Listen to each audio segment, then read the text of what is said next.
aircraft and iterations of aircraft. To that end, I want to begin with you, Captain Carey. At our May 15th hearing, I raised my concerns to Acting Administrator Elwell after reading a report in the Dallas Morning News regarding your meeting with Boeing, that the FAA was not made aware of the concerns of your pilots.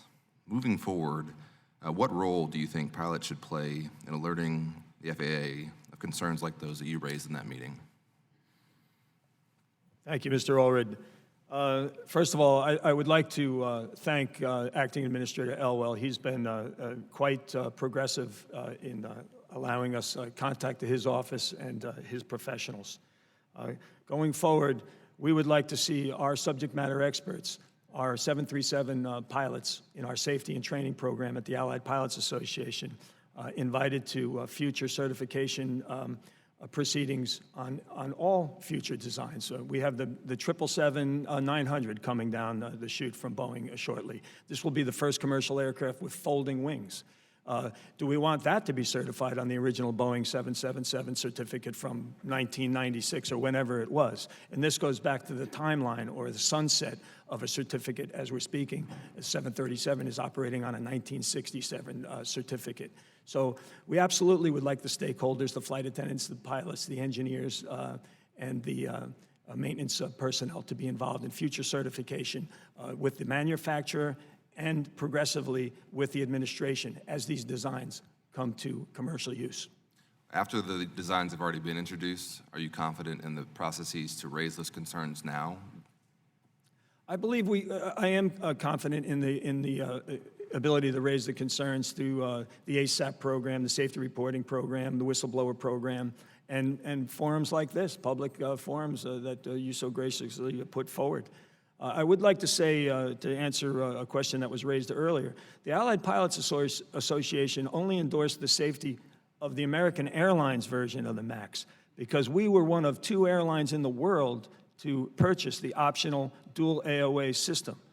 So we professed our confidence in our version of the airplane. I called the president of the Southwest Pilots Union and said, heads up, you guys don't have the redundancy that we have. Well, you raised a point that I want to follow up with Captain Sullenberger. In your written testimony, you state that, quote, whistleblower protection must be strong and effective, and if it is not strong enough, we must strengthen it.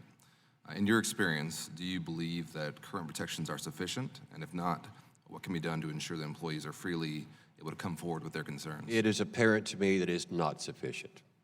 I think there are those who need to come forward and they need to feel free of recrimination in order to make sure that the truth is known.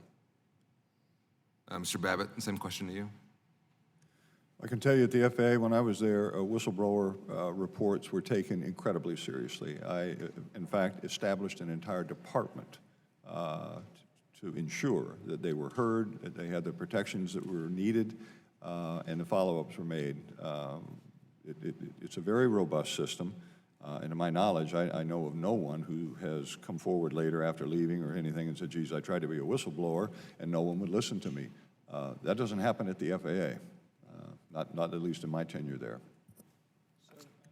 Go ahead. I think there may be a problem within the manufacturing side, the commercial side. For example, Boeing has what they call a Boeing's ethics department. So if an engineer or an employee raises a vital concern, if it has economic impact to the corporation, they may be coached or counseled. Yeah, that's great. Well, I have about 40 seconds left, and Captain Carey, I just want to ask you one more question from your written testimony. You state that there's only one standard of safety and training, and that, quote, simply put, Boeing does not produce aircraft for U.S. pilots versus the rest of the world. Can you elaborate on that? Absolutely, sir. You know, we have to get away from the days of the American pilot machismo and the Top Gun movie.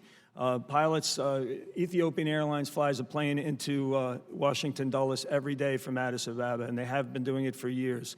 They have a proud aviation culture. They were founded by TWA in 1945 and managed through 1975.